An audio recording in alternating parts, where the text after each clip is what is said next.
No other than Dr. Peggy Parker. Come on out, Dr. Peggy Parker.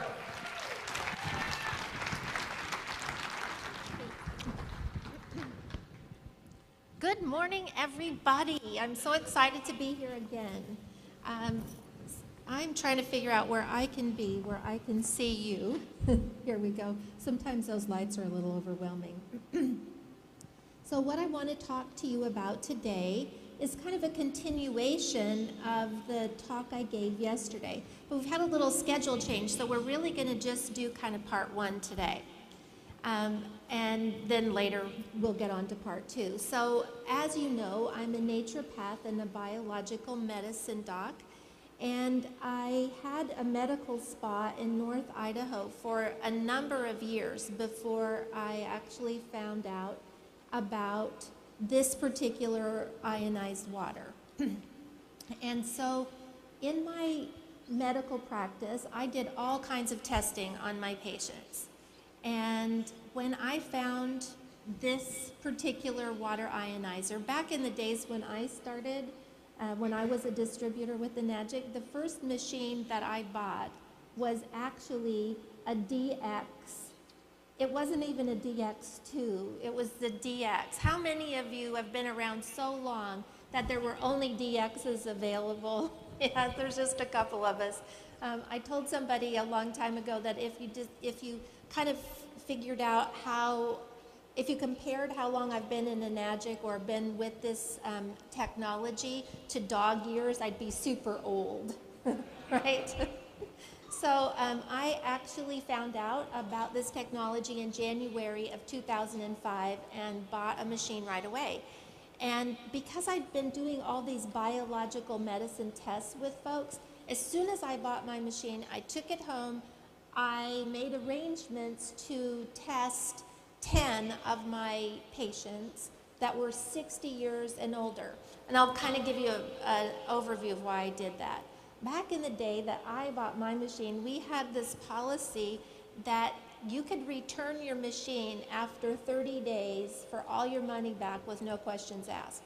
Well, I had had such a remarkable experience when I drank the water that I had to buy it, and I had to figure out why it was working. So I wanted to use all of these people who were over 60, because as you age, it gets harder and harder to make shifts in your health.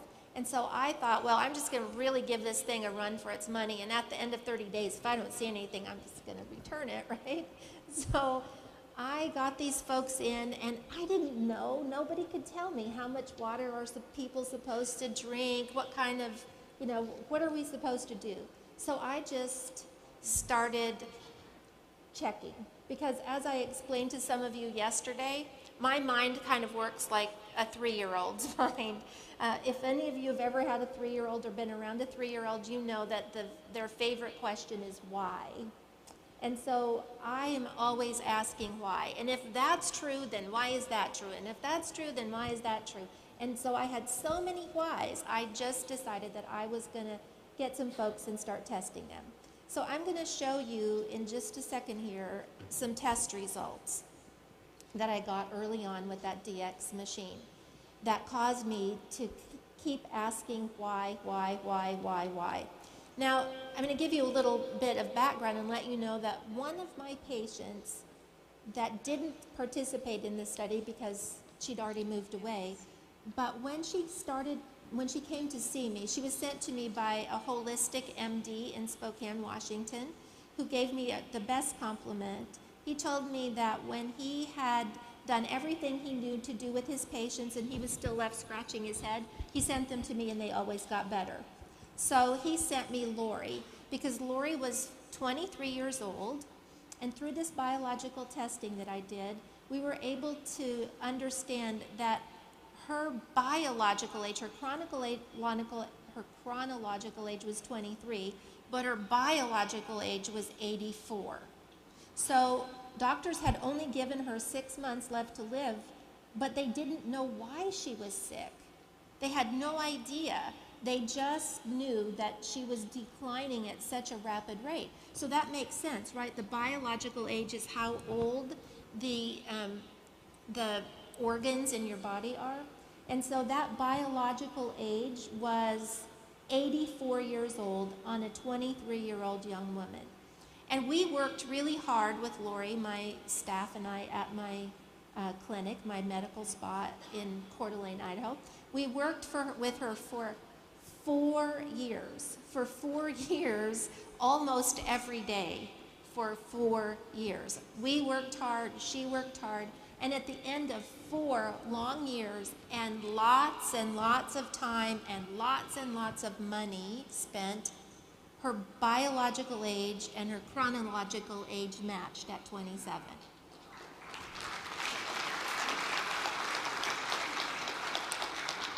And that was an amazing thing to have happen, but what I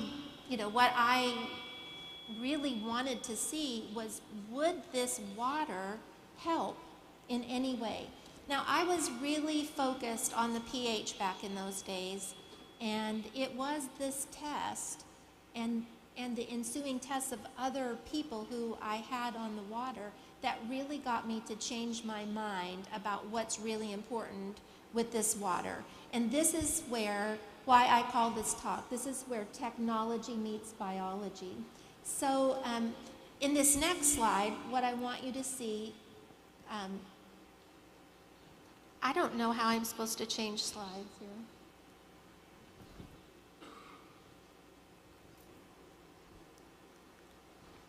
I don't seem to have a clicker.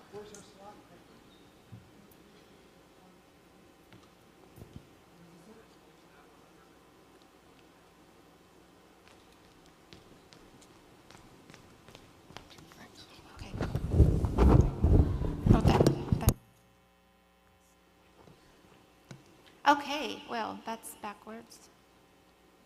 How do we get this to work? You got No. just push it on. Pardon me? Green button. There's a green, green button. Oh my gosh, technology. Technology's meeting Dr. Parker, and they're not really actually meshing too well this morning, right? So, sorry about that, folks. So here we go. Here is this test. Now, there's a lot of stuff on here you won't really be able to understand, and that's okay, but I want you to look right up here at this physical age and biological age, because I want to show you what happened to my friend Bob when he started drinking the water from that machine back in 2005, and it was a DX machine. So here we go. Bob's physical age at the time was 71, but his biological age was 103. So chronologically, he's just 71, but his biological age is 103. Now, Bob had been a patient of mine for a long time, and he'd already done so many things to enhance his health. So he was no stranger to eating well and getting some exercise, and he looked pretty good, but as you can see, he was pretty old internally. Now remember, I told you I didn't have any idea how to share the water. I didn't have any idea how much water people should drink. I didn't know any of that. So I just had people come over every day and get a gallon of water and told them to drink as much of it as they could, right? So I tested him for the first time on March 10th, and he drank. So what he did was come in having fasted for 12 hours.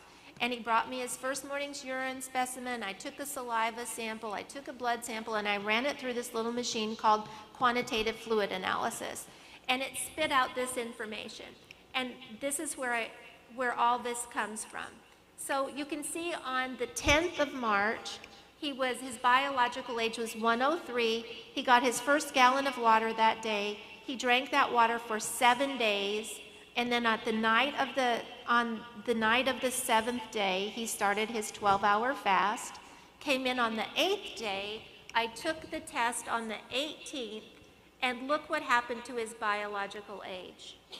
It dropped from 103 to 97. That was amazing. That was amazing. Because back when in the days when all my patients and Lori and if we saw after a 3-week juice fast, all kinds of treatments, you know, several $1,000s of time, energy, and effort. If we saw a 2 to 5 year drop after 3 weeks of intense treatment, we were partying, we were yoo-hooing all around the room. Look what happened. All he did is change his water. He just changed his water, and he lost how many years? How many years did you see right there? 7, actually, right? 7 years, right? Virtually 1 year for every day he drank the water.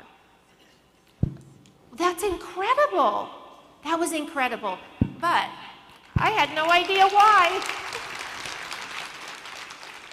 I still didn't know why. And my brain just kept studying and thinking and studying and thinking. And about 6 months into all of the studying and looking at Old Tests and New Tests and Old Tests and New Tests, the light bulb went off in my brain, and I said, oh my gosh, I think I finally got it. I think I finally got it. So I was in Ireland a couple of months ago, and the last time I checked Google, I had about 10 or 20,000 Google hits on my name. And so it'd been a few years since I checked. So I asked one of the guys in Ireland to check and see what my what my Google hits were. I was thinking maybe I'm up to 50,000 now. It's over 5,500,000 hits now. And the interesting thing is that back in 2005, when I started uncovering what I'm about to tell you, is that nobody was talking about oxidation. Nobody was talking about the link between oxidation and health or ill health.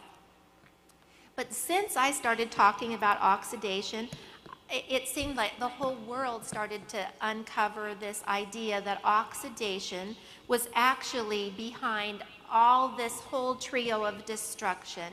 That oxidation actually is linked to dehydration, which is linked to inflammation. So I am so fortunate to be talking right after Dr. Allen, because she already outlined so many points that I don't have to make.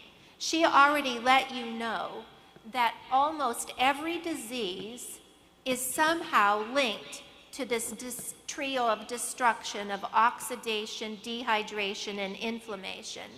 And so many of you might have already seen this illustration in some of the booklets that are out at 6A Tools, but you can see that virtually every disease process from the brain to the eyes to the heart to kidneys and lungs and blood vessels and skin and the immune system and joints and multi-organ dysfunctions, that all of those have a component of oxidation. And then we will also, so if you just do a Google search and you put in Alzheimer's and oxidation, or chronic kidney disease and oxidation, or Lyme's disease and oxidation, you will see that there have been clinical trial studies that link these things together. And then if you also look and do that same Google search and put in dehydration, you'll see lots of connections. And if you do that same search with inflammation, you'll see lots of other studies. So what I want to talk to you about today is this, that every one of these things is connected to that entire scenario of oxidation, dehydration, and inflammation. And that if you were to go to a doctor and fill out that paperwork, when you're a new patient and you do that family history and you have to check all those boxes to say who had what in your family history, then those doctors would tell you that if you have a family history of cancer or heart disease or glaucoma or depression or dementia, that you're in line to have that as well. Anybody ever hear that, right? So remember just a couple of months ago, the big sensation that happened that came out when Angelina Jolie decided to prophylactically remove both of her breasts because of the cancer gene. right?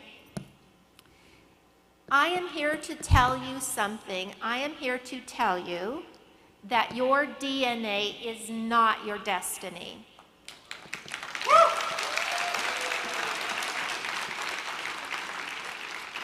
And just in case you didn't get it, I'm going to say it again. Your DNA is not your destiny. So I'm going to explain why that's true. This is just a picture of a cell, and we're going to talk about a little bit of basic biology. You have about 100 trillion cells in your body, and each of those cells has a few things in common. They all have a coating on the outside or a covering on the outside that's called your cell membrane. And that cell membrane is actually made out of 2 layers of fat. It has a pretty fancy name. It's called a phospholipid bilayer. And so you can see that there's the top layer and a bottom layer. And what that cell membrane is supposed to do, as you can see from this illustration, is that it's supposed to let oxygen come into the cell, it's supposed to let water come into the cell, and it's supposed to let carbon dioxide out of the cell freely. Other things like minerals and enzymes and the things that Stratton talked about yesterday, those things are all pretty tightly controlled, and he demonstrated that to you yesterday. But water, oxygen, and carbon dioxide are supposed to freely come in and out because the water coming into the cell actually balances the pH. The oxygen coming into the cell gives you enough oxygen to create energy in your mitochondria to fuel your cell that fuels your body. And as that's happening, as these cellular things are happening inside the cell, it produces acid waste like carbon dioxide, and so that needs to come back out of the cell freely. So I want to explain how this whole process can get kind of fouled up by oxidation. So some of you may or may not know that a free radical is just a healthy, normal atom or molecule that has now had something happen to it and it lost an electron. So you can see here that that's just an oxygen atom, and in nature loves paired electrons. Nature loves everything to be in balance, and so it loves paired electrons. And you can see in this atom of oxygen, there used to be 4 pairs of electrons, but something happened and this one electron got kicked out of orbit, and now this, what was a healthy, life-giving oxygen atom, became a free radical. And this is how it happened. So we had a stable atom that had all 8 electrons all paired up into 4 pairs, but something happened.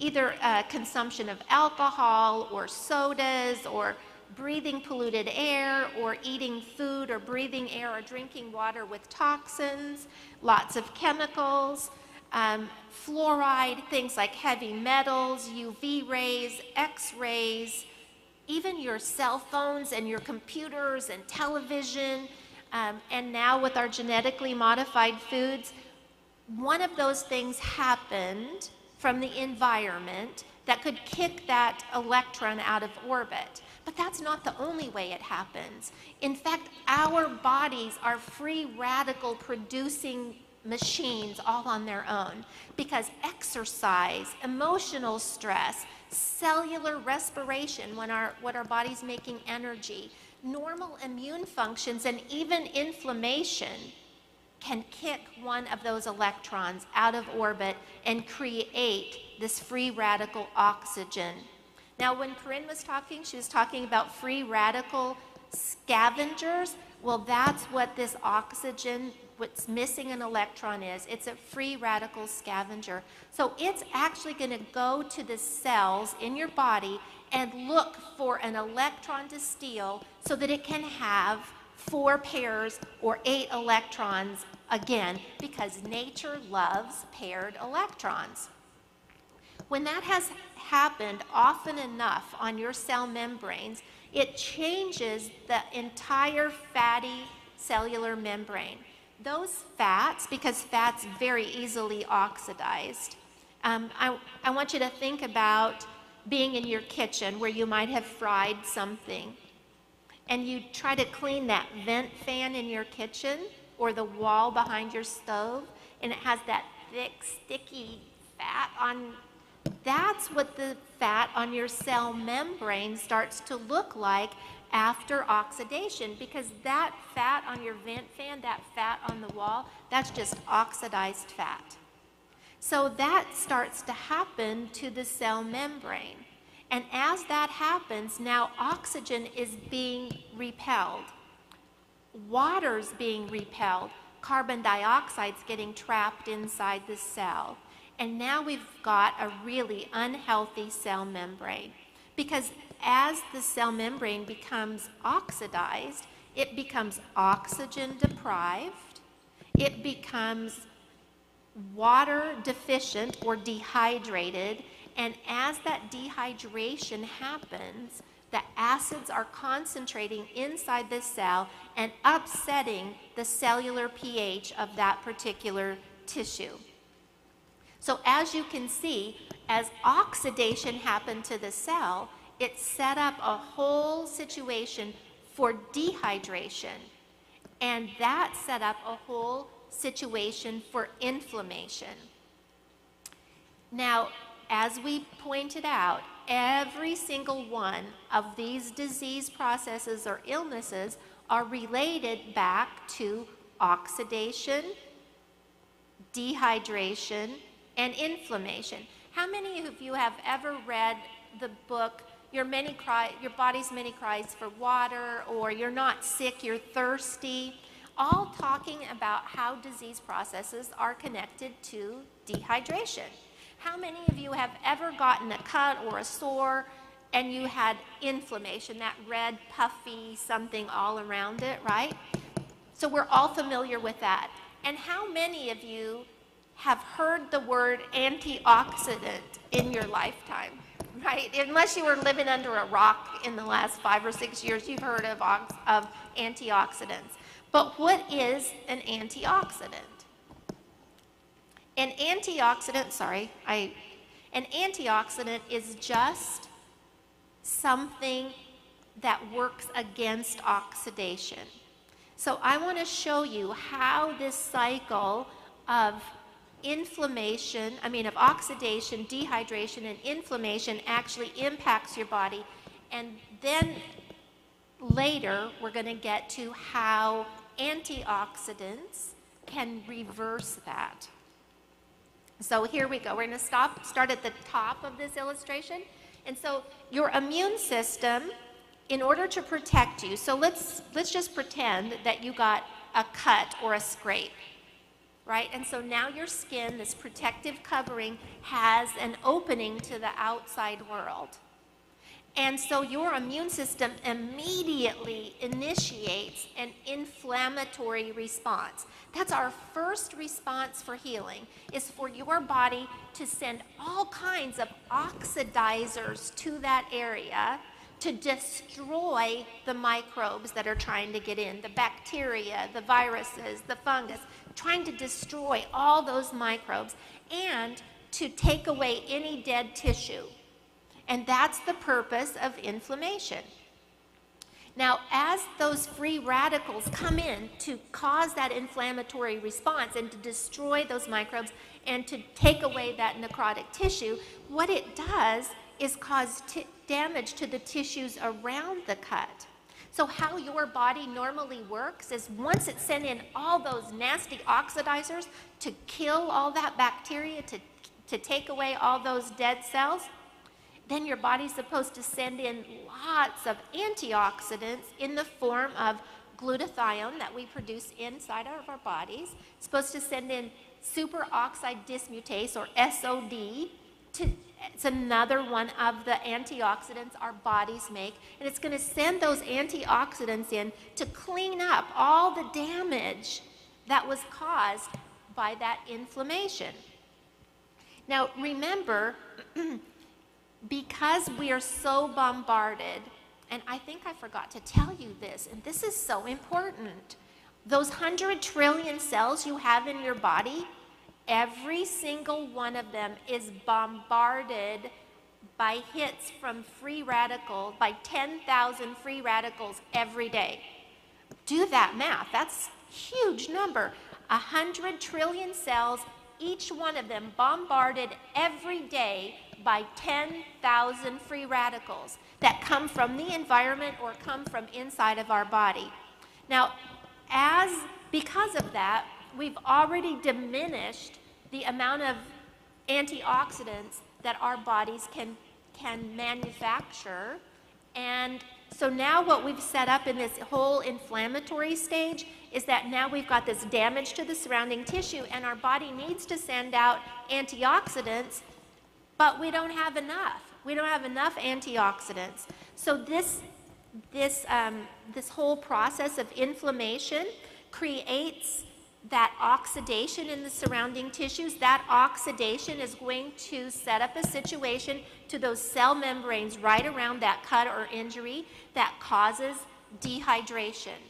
That dehydration is going to concentrate the acid waste inside the cell until that cell becomes so unhealthy that your body looks at it as an unhealthy cell, and so your body mounts a new defense against that unhealthy cell and sends more inflammation to the area, another inflammatory response. That inflammatory response creates more oxidation to cell membranes, which creates more dehydration, which creates more concentration of acids inside the cell, which the body looks at and says, oh, that cell's so unhealthy, we need to mount another inflammatory response. We need to send more oxidizers to that area. And that creates this downward spiral of health. So oxidizers are sent to the area by your immune system. That creates more oxidation to the cell membranes. That creates more dehydration. That dehydration creates more inflammation. That creates more oxidation. That creates more inflammation, more dehydration. So do you see how this downward spiral gets started? Not such good news, right? But now I want to change subjects a little bit, because the water machine that each of you have, or have been told about if you're new in the group, it has the power to do something really interesting to water. So as the water passes through an electrically charged field in that water cell inside the machine, something happens and the water splits. So we start with regular H2O. For some reason, my technology's still not working today. There it goes. So we start with a regular H2O. Oxygen to hydrogen makes what? Water, right? So as the water passes through the electrically charged fields, it actually splits it up in two ways. It splits it up into a hydroxyl ion and a hydrogen. So OH negative and H plus. Now, you may not know this, but this hydroxyl ion over here is what is absolutely responsible for the alkalinity of your water. This hydrogen over here has lost its electron. See, it's over here with the OH negative. Now this becomes a positively charged hydrogen ion. And guess where that goes? That's responsible for making the acid water that comes out of the other hose. So now the way this water molecule split created the acid and the alkaline water. But there are other ways that water splits. And here's another example of it. So over here, down at the bottom, you have an oxygen. The water split into creating just an oxygen atom and a hydrogen molecule, two hydrogens over here. Now this is where the magic comes in, as I have uncovered in some of my research. So here comes the magic. I want you to pay really close attention to this, because this is so important. because it is my understanding that this is absolutely the most important aspect of your water from my testing. And it's what caused Bob's age to decrease by 1 year for every day he drank that water. How many of you have ever heard about a hydrogen fuel cell? Right? Well, so what I want to explain to you is that your water machine works a lot like a hydrogen fuel cell. You remember one of the really great things about Enagic's technology is that it has, the SD501 has 7 big plates, and what are they coated with? Platinum. They're titanium coats that are, plates that are coated with platinum. And this is how the magic happens. When those hydrogen molecules come in contact with that platinum, they freely give up their electrons. Now, in a hydrogen fuel cell works exactly the same way. In a hydrogen fuel cell, when the hydrogen comes in contact with the platinum and they give up their electrons, those electrons go down a little wire and create electricity. In ionized water, those little electrons are included in the alkaline water, creating quite an interesting phenomenon. Because what was that? It creates this free electron. And what was that free radical missing? An electron. So how could we make that free radical happy again and have paired electrons so that it would not cause oxidation by stealing electrons from your cells? What could we give it that would make it whole and happy again? An electron. So what if we could give that electron back by simply drinking a glass of water that was filled with free electrons? Does that sound like something that's interesting to you? Are you starting to see the connection between how this water acts like an antioxidant? We can't say the water is an antioxidant because it doesn't actually fit the scientific definition of an antioxidant. But what I have observed is that it acts like an amazing antioxidant because this is what it's doing. It's donating back that electron to that free radical and stopping the cycle of oxidation. Remember, it was that cycle of oxidation that set up this situation in anyone's body that could create any one of those diseases. Those diseases are all related to that beginning of oxidation that leads to what? Dehydration that leads to inflammation that leads to more oxidation that leads to more dehydration that leads to more inflammation, right? So now we've got to find a way to reverse that cycle. And reports through the years have claimed that antioxidants in fruits and vegetables, in the foods that we eat, would be the answer to this problem of oxidation. But there are some interesting points about antioxidants in foods that you might not know about. And so I've gotten you to kind of all of the bad news about what's going on inside of your body from this cycle of inflammation that your body starts. So now we know that our cells, all those 100 trillion cells, are receiving 10,000 hits every day from oxidizing agents from our environment, but also from inside of our body. And we know that what we need is an antioxidant, and even all of these reports claim it. But I want to end this part one of this talk by giving you just one more little piece of bad news. And then when it's time for me to get up and talk again, I'm going to deliver the good news, okay? So here's the bad news. The antioxidants in all of those fruits and vegetables and supplements all have some limitations because antioxidants are tissue specific. That means that vitamin A only helps support your mucous membranes and your lungs. And vitamin E helps with your cardiovascular system.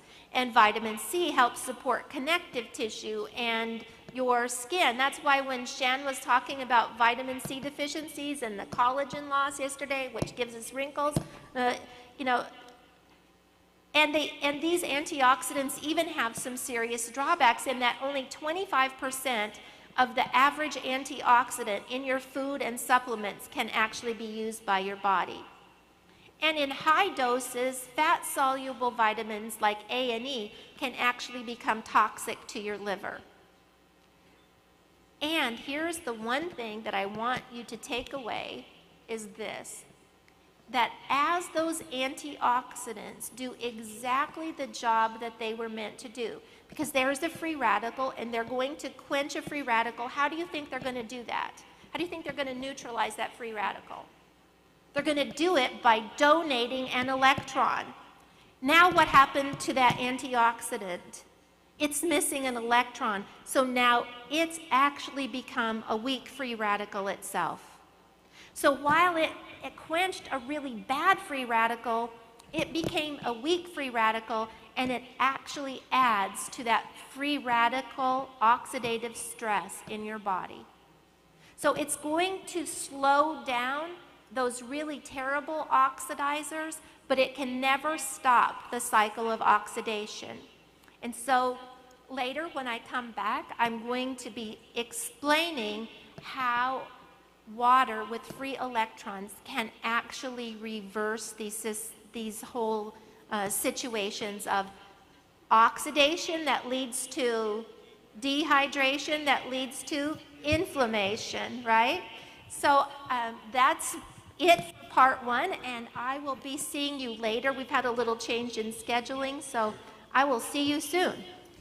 Give it up for Dr. Peggy Parker. Thank you, thank you, thank you.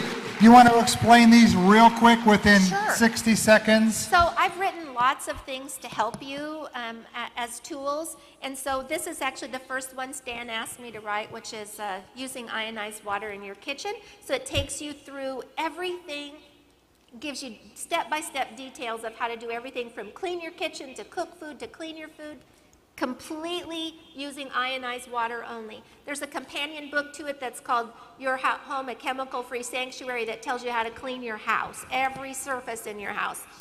And then this is my ionized water protocols that takes you from head to toe and tells you how to use different pHs of ionized water in everything that could be going on, from eye problems to ear problems to fungal toenails and how to make your hair look better. And then this is my latest one that takes you through this cycle of oxidation that leads to dehydration, that leads to inflammation, and tells you how to reverse it. And some of you might not know that I was a chef in Dallas for 20 years before I became a doc. And so I put my skills together and wrote a cookbook to help you stay on the straight and narrow called OMG, That's Allergy Free? And so all of those can be found at 6A Tools. We really appreciate you. You're such a blessing to have you on board with us. Thank you Dr. much. Peggy. Give it up again one more time for Dr. Peggy Parker.